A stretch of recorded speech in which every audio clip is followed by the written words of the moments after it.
আসসালামু আলাইকুম এভরিওয়ান। আশা করি সবাই ভালো আছেন, সুস্থ আছেন এবং আমাদের চ্যানেলের সাথেই আছেন। আমরা আবারও চলে আসলাম আরেকটা নতুন ভিডিও নিয়ে। আমাদের এই ভিডিওতে আমরা দেখাবো Maono DM40 Pro এর AI সেটিং। তো এটি বিশেষ কিছু না। আমরা আগে যখন বাটন ফোনে আপনার ভয়েস চেঞ্জার ইউজ করেছি, ওইটার মতোই কিছু একটা ধরে নিতে পারেন। আমরা ১ম এ AI সেটিং এ চলে যাব। এখান থেকে AI ভয়েস চেঞ্জারটা আমরা ১ম অন করে দিব। এই ভয়েস চেঞ্জারটা অন করলে আপনারা দেখতে পারবেন যে আমাদের ভয়েসটা কেমন চেঞ্জ হয়েছে।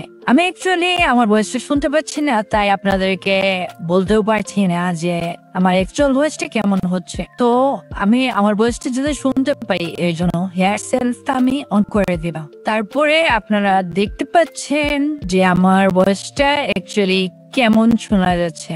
তো আমরা আই ভয়েস দিয়ে দেখবো যে ভয়েসটা আমাদের কথার সাথে কিভাবে মিলছে এবং কিরকম শোনা যাচ্ছে। তো ডেডপুল একটা দিব এবং দেখবো যে ডেডপুল একটা কেমন শোনা যাচ্ছে।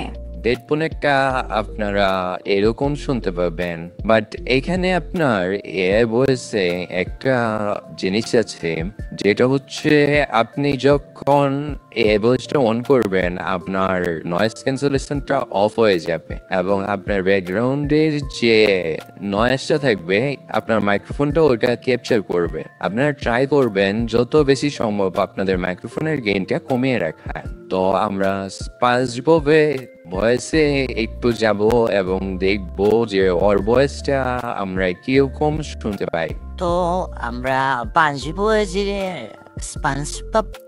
স্পঞ্জবব কি বলে এটা আসলে আমি জানি না, কিন্তু তার ভয়েসটা আমরা শিফট করেছি।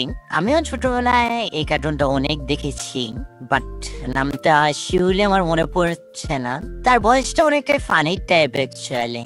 আপনারা এটা দিয়ে চাইলে মাল্টিপল ক্যারেক্টার হিসাবে ভিডিও মেক করতে পারেন। আমরা একটু পায়ামনে শিফট করব এবং পায়ামনের গলায় আমরা পরবর্তী ভিডিওটা কন্টিনিউ করব। তো আমরা পায়ামনে শিফট হলাম। তো এখন যেটা বলছিলাম আগে, সেটা হচ্ছে আপনারা চাইলে মাল্টিপল ক্যারেক্টার হিসাবে কাজ করতে পারেন। যারা ইউটিউবে অ্যানিমেশন কন্টেন্ট ক্রিয়েট করেন তারা মাল্টিপল ভয়েসের জন্য এই মাইক্রোফোনটা ইউজ করতে পারেন। এছাড়াও আপনারা যদি চান তাহলে প্র্যাঙ্ক কলের জন্য ইউজ করতে পারেন। আর পরবর্তীতে এটাই বলবো জন্য এই পর্যন্তই। সবাই ভালো থাকবেন, আমাদের চ্যানেলকে সাবস্ক্রাইব করে রাখবেন, এই ভিডিওটাকে একটা লাইক দিবেন, একটা কমেন্ট করবেন, একটা শেয়ার করবেন। দেখা হবে নেক্সট কোনো এক ভিডিওতে। আল্লাহ হাফেজ।